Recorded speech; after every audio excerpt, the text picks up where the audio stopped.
పౌలు శీలను చెరసాలలో వేసి బండులు బిగించి కొట్టి గాయపరిచి చెరసాలలో వేసినప్పుడు చూడండి, మనం అది చదువుతాం. కానీ ఆ చదివినటువంటి భాగం, ఒక జైలు అధికారి రక్షణ కొరకు పౌలు శీల వీపులు బద్దలు చేశాడు యేసయ్య. పౌలు శీలలో యొక్క శరీరము దున్నబడినట్లుగా, రక్తాలు కారినట్లుగా వాళ్ళని కొట్టించి చెరసాలలో వేస్తే అది చూసిన వ్యక్తి ఏమైపోయాడు? అయ్యలారా, రక్షణ పొందుటకు నేనేమి చేయాలి అంటున్నాడు.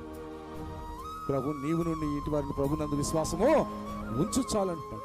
ఆ రాత్రి ఆ సమయం మందే ఇంటికి తీసుకుని వెళ్ళి, ఒక సైనికాధికారిగా ఉన్నటువంటి వారు దొంగలుగా పేరుపడి వేరేని ఇంటికి తీసుకుపోతే తెల్లారి చిరశ్చేతనమే. దాన్ని ఏమైనా భయపడ్డా? రేపు చస్తానేమో, ఈరోజు రక్షణ పొంది చాలు, రేపు చస్తాను, రక్షణ పొందే చస్తాను, ఒకవేళ రక్షణ లేకుండా ఈరోజు చస్తే నేను ఏమైపోతాను అని అనుకున్నటువంటి ఆ జైలు అధికారి ఆ రాత్రే వారి ఇంటికి తీసుకుని వెళ్ళి గాయములు కడిగి వారికి భోజనం పెట్టి అతను తన ఇంటి వారిని కూడా ఏమైపోయారు? బాప్తిసం పొంది రక్షణ పొందారు. యజమానుని ఇంటికి వెళ్ళి, అమ్మాయి ఈరోజు జైల్లో ఇలా జరిగింది, ఇదిగో ఇది పరిస్థితి, ఈ కథ అంతా చూసిన తర్వాత నాకు మారు మనసు కలిగింది, నేను బాప్తిసం తీసుకోవాలనుకుంటున్నాను, మరి నువ్వు అని అంటే, నువ్వు తీసుకో, ఇప్పుడు నేను మరలా తీసుకుంటా అందండి.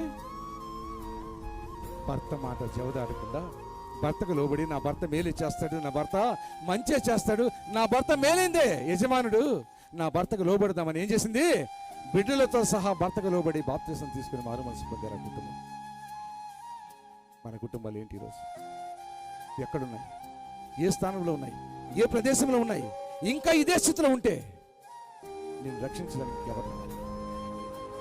జీవగల దేవుని యొక్క వాక్యం ఆయన దాసుల ద్వారా ప్రకటించబడుతూ ఉన్నాం. ఇంకా నీవు దాన్ని చేర్చుకోక, ఇంకా నీవు దాన్ని హృదయంలోనికి తీసుకోకపోతే నీ స్థితి ఏంటి? నీ పరిస్థితి ఏంటి? ఒకసారి జ్ఞాపకం చేసుకో.